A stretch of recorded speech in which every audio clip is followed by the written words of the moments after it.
Êxodo 7. Então o Senhor Deus disse a Moisés: Vou fazer com que você seja como Deus para o rei, e Arão, o seu irmão, falará por você como profeta. Você dirá a Arão tudo o que eu mandar, e ele falará com o rei, pedindo que deixe os israelitas saírem da terra dele.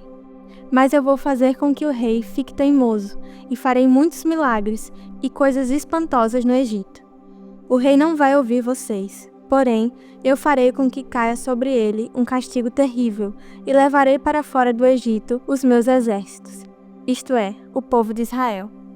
Quando eu levantar a mão contra os egípcios e tirar do meio deles os israelitas, os egípcios ficarão sabendo que eu sou o Senhor. Moisés e Arão fizeram tudo o que o Senhor havia mandado. Quando falaram com o rei do Egito, Moisés tinha 80 anos e Arão 83. Arão e o bastão. O Senhor Deus disse a Moisés e a Arão: Se o rei do Egito mandar que vocês façam um milagre, você, Moisés, dirá a Arão que pegue o bastão e o jogue no chão na frente do rei. O bastão virará uma cobra. Aí Moisés e Arão foram se encontrar com o rei e fizeram como o Senhor havia mandado. Arão jogou o bastão diante do rei e dos seus funcionários, e o bastão virou uma cobra. Então o rei mandou vir os sábios e os mágicos, e com a sua mágica eles fizeram a mesma coisa. Cada um deles jogou a sua vara de mágico no chão, e elas viraram cobras. Porém, o bastão de Arão engoliu as varas de mágicos deles. No entanto, como o Senhor tinha dito, o rei continuou teimando e não atendeu o pedido de Moisés e Arão. A primeira praga. A água vira sangue. Então o Senhor Deus disse a Moisés: O rei está teimando e não quer deixar o povo sair do Egito. Vá procurá-lo amanhã cedo, quando ele for até o rio Nilo. Pegue o bastão, que virou cobra, e espere o rei na beira do rio. E diga-lhe o seguinte: O Senhor, o Deus dos Hebreus, me mandou dizer-lhe que deixasse o povo dele ir embora para adorá-lo no deserto. Porém, até agora o Senhor não obedeceu à ordem de Deus. Portanto, Deus lhe diz que, por causa daquilo que ele vai fazer agora, o Senhor vai saber que ele é Deus, o Senhor. Ó rei, agora eu vou bater na água do rio com este bastão que estou segurando. E a água vai virar sangue. Os peixes que estão no rio vão morrer, e o rio vai cheirar tão mal que os egípcios terão nojo de beber da água dele. E o Senhor Deus disse também a Moisés: Diga a Arão que pegue o bastão e estenda a mão sobre os rios, os canais, os poços e os reservatórios, para que as suas águas virem sangue. Assim, haverá sangue até nas tigelas de madeira e nas jarras de pedra. Moisés e Arão fizeram como o Senhor havia mandado. Na frente do rei e dos seus funcionários, Arão levantou o bastão e bateu no rio, e a água virou sangue. Os peixes morreram, e o rio cheirou tão mal que os egípcios não podiam beber água dele. E em todo o Egito houve sangue. Porém, com as suas artes, os mágicos do Egito fizeram a mesma coisa. E assim, o rei continuou teimando. Como o Senhor tinha dito, ele não atendeu o pedido de Moisés e Arão. Pelo contrário, ele voltou para o seu palácio, sem se preocupar com o que havia acontecido. Todos os egípcios cavaram buracos na beira do rio para beber água limpa, pois não podiam beber água do rio. E passaram 7 dias, depois que o Senhor Deus bateu nas águas do rio. Êxodo 8. A segunda praga, as rãs. Depois o Senhor Deus disse a Moisés: Vá falar com o rei e diga que o Senhor está dizendo a ele o seguinte: Deixe que o meu povo saia do país a fim de me adorar. Se você não deixar, eu castigarei o seu país, cobrindo-o de rãs. O rio Nilo ficará cheio de rãs, e elas sairão dele e entrarão no palácio do rei, no seu quarto, na sua cama, nas casas dos seus funcionários e do seu povo, e até dentro dos fornos e das bacias de amassar pão. As rãs pularão em cima de você, do seu povo e de todos os seus funcionários. O Senhor Deus disse ainda a Moisés: Diga a Arão que estenda o bastão sobre os rios, os canais e os poços, e faça com que as rãs saiam das águas e cubram a terra do Egito. Aí Arão estendeu a mão sobre as águas do Egito, e as rãs saíram das águas e cobriram todo o país. Porém, os mágicos, com as suas artes, fizeram a mesma coisa, Eles também trouxeram rãs sobre as terras do Egito. Então, o rei mandou chamar Moisés e Arão e lhes disse: Peçam ao Senhor Deus que livre a mim e ao meu povo dessas rãs, e eu deixarei que o seu povo vá e ofereça sacrifícios a ele. Moisés respondeu: Terei muito prazer em levar o seu pedido. Diga quando é que o Senhor quer que eu peça a Deus em seu favor, em favor dos seus funcionários e do seu povo, para que as rãs sumam do seu palácio e das casas, e fiquem somente no rio. O rei respondeu: Orem por mim amanhã. E Moisés disse: Ó rei, vou fazer como pediu, e assim o Senhor ficará sabendo que não há outro Deus como o Senhor, nosso Deus. O Senhor, os seus funcionários e o seu povo ficarão livres das rãs. Só no rio Nilo é que haverá rãs. Moisés e Arão saíram do palácio do rei. Depois, Moisés pediu ao Senhor Deus que retirasse as rãs que ele havia mandado contra o rei. E o Senhor atendeu o seu pedido. As rãs que estavam nas casas, nos quintais e nos campos morreram. Os egípcios fizeram muitos montes de rãs, e um cheiro horrível se espalhou pelo país inteiro. Quando o rei viu que as rãs tinham morrido, continuou teimando, como o Senhor tinha dito, e não atendeu o pedido de Moisés e Arão. A terceira praga, os piolhos. O Senhor Deus disse a Moisés: Diga a Arão que bata na terra com o bastão, para que em todo o Egito o pó vire piolhos. E Arão bateu na terra com o bastão, e todo o pó do Egito virou piolhos, que cobriram as pessoas e os animais. Os mágicos tentaram fazer aparecer piolhos, mas não conseguiram, e as pessoas e os animais continuaram cobertos de piolhos. Então os mágicos disseram ao rei: Foi Deus quem fez isso. Mas o rei continuou teimando, como o Senhor tinha dito, e não atendeu o pedido de Moisés e Arão. A quarta praga, as moscas. O Senhor Deus disse a Moisés: Amanhã cedo, quando o rei for até a beira do rio, vá falar com ele e diga-lhe que eu, o Senhor, digo o seguinte: Deixe que o meu povo saia do país a fim de me adorar. Se você não deixar, eu mandarei moscas para castigar você, os seus funcionários e o seu povo. As casas dos egípcios ficarão cheias de moscas, e o chão ficará coberto com elas. Mas naquele dia, separarei a região de Gosém, onde mora o meu povo, para que ali não haja moscas. Assim, você ficará sabendo que eu, o Senhor, estou aqui neste país. Farei diferença entre o meu povo e o seu povo. Este milagre vai acontecer amanhã. Assim fez Deus, o Senhor, e entraram grandes enxames de moscas no palácio do rei e nas casas dos seus funcionários. E, por causa das moscas, houve muito prejuízo no Egito inteiro.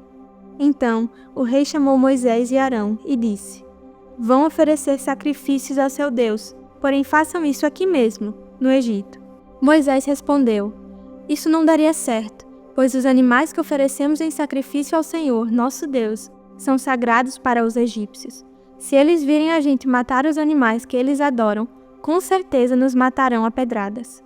Nós temos de caminhar 3 dias pelo deserto, até chegarmos ao lugar onde vamos oferecer sacrifícios ao Senhor, nosso Deus, como Ele mesmo nos ordenou. Então o rei disse: Se vocês não forem muito longe, eu os deixarei ir ao deserto, oferecer sacrifícios ao Senhor, seu Deus. Orem também por mim. Moisés respondeu: Logo que eu sair daqui, vou orar a Deus para que estes enxames de moscas deixem o Senhor, os seus funcionários e o seu povo. Mas o Senhor não deve nos enganar outra vez, proibindo que o povo vá oferecer sacrifícios a Deus, o Senhor. Então Moisés saiu do palácio e orou a Deus, o Senhor. O Senhor fez o que Moisés havia pedido. Ele fez com que as moscas deixassem o rei, os seus funcionários e o seu povo. Não ficou uma só mosca, mas ainda dessa vez o rei continuou teimando e não deixou o povo ir. Provérbios 2. As recompensas da sabedoria. Filho, aprenda o que eu lhe ensino e nunca esqueça o que mando você fazer. Escute os sábios e procure entender o que eles ensinam. Sim, peça sabedoria e grite pedindo entendimento. Procure essas coisas como se procurasse prata ou um tesouro escondido. Se você fizer isso, saberá o que quer dizer temer ao Senhor, e aprenderá a conhecê-lo. É o Senhor quem dá a sabedoria. A sabedoria e o entendimento vêm dele. Ele dá ajuda e proteção a quem é direito e honesto. Deus protege os que tratam os outros com justiça e guarda os que lhe obedecem. Se você me ouvir, entenderá o que é direito, justo e honesto e saberá o que deve fazer. Você se tornará sábio e sua sabedoria lhe dará prazer. O seu entendimento e a sua sabedoria o protegerão e o livrarão de fazer o mal. Assim, você ficará longe das pessoas que vivem dizendo mentiras, pessoas que abandonaram uma vida direita para viver na escuridão do pecado, pessoas que têm prazer em fazer o mal e se alegram quando o mal é praticado, pessoas desonestas em quem não se podem confiar. Então você será capaz de evitar a mulher imoral, que tentar conquistá-lo com palavras sedutoras, a mulher que esquece os votos sagrados do casamento e é infiel ao seu marido. Se você for à casa dela, estará seguindo o caminho da morte. Quem vai lá está perto do mundo dos mortos. O homem que visita essa mulher não consegue voltar para a estrada da vida. Portanto, siga o exemplo dos bons e viva uma vida correta. Os homens direitos, de caráter, viverão nessa nossa terra, mas Deus varrerá dela os maus e arrancará os pecadores como se arrancam plantas do chão. Hebreus 9. O novo santuário. A primeira aliança tinha a lei sobre adoração e tinha também um santuário construído por seres humanos, onde se adorava a Deus. Foi armada uma tenda, dividida em duas partes. Na parte da frente, chamada Lugar Santo, ficava um candelabro e a mesa com os pães oferecidos a Deus. Atrás da segunda cortina, ficava a parte que era chamada de Lugar Santíssimo. Ali estava colocado o altar de ouro, onde era queimado o incenso, e também estava colocada a Arca da Aliança, toda coberta de ouro. Dentro da arca estava uma vasilha de ouro com maná, o bastão de Arão, do qual tinha saído os brotos, e as duas placas de pedra com os mandamentos, escritos nelas. Em cima da arca, representando a presença divina, estavam os querubins, com as suas asas abertas sobre o lugar onde os pecados eram perdoados. Mas agora não é o momento de explicar os detalhes dessas coisas. Depois de tudo isso ter sido preparado, os sacerdotes entram todos os dias na parte da frente da tenda, que é o lugar santo, para cumprir os seus deveres religiosos. Mas somente o grande sacerdote entra na parte de trás, que é o lugar santíssimo. Isso apenas uma vez por ano. Ele oferece a Deus o sangue de animais em favor de si mesmo e também pelos pecados que o povo cometeu sem saber que estava pecando. Por meio disso tudo, o Espírito Santo nos ensina, de modo bem claro, que a entrada para o lugar santíssimo ainda não foi aberta enquanto a parte da frente, que é o lugar santo, continuar sendo usada. Isso é um símbolo para hoje. Quer dizer que as ofertas e os sacrifícios de animais oferecidos a Deus não tornam perfeito o coração das pessoas que o adoram. Essas ofertas e sacrifícios têm a ver somente com a comida, com bebida e com várias cerimônias de purificação. São regras externas que têm valor somente até que Deus renove todas as coisas.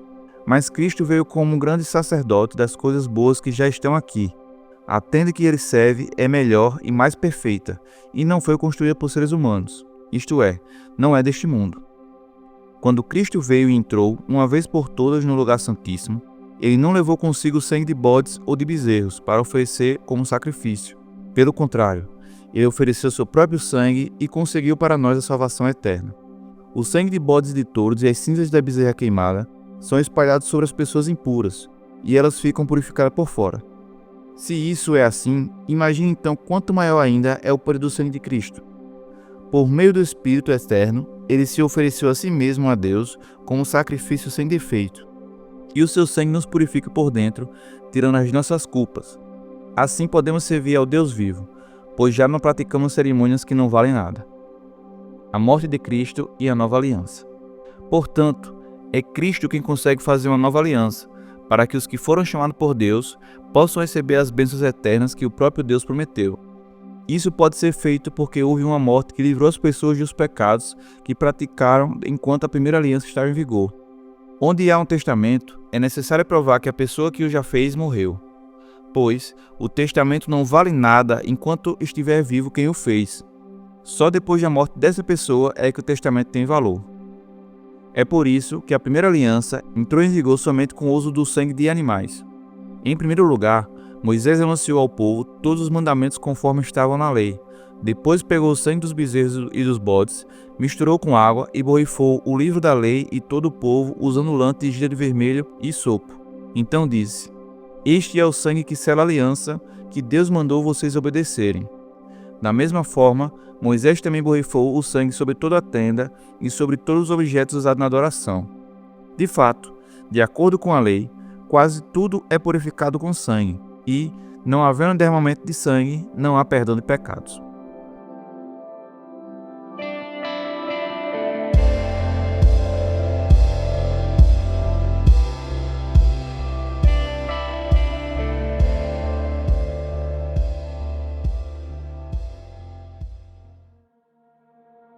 Amém. Vamos orar para finalizar o nosso devocional. Senhor Jesus, nós agradecemos por sua presença que nos acompanha todos os dias. Nós pedimos por um coração que tenha mais fome e sede pelo Senhor, que sua presença ela seja cada vez mais palpável, Senhor, no nosso cotidiano, que nós possamos ser sempre obedientes àquilo que o Senhor deseja de nós e sermos sensíveis a ouvir a sua voz. Em nome de Jesus, é assim que te oro e que te agradeço. Amém.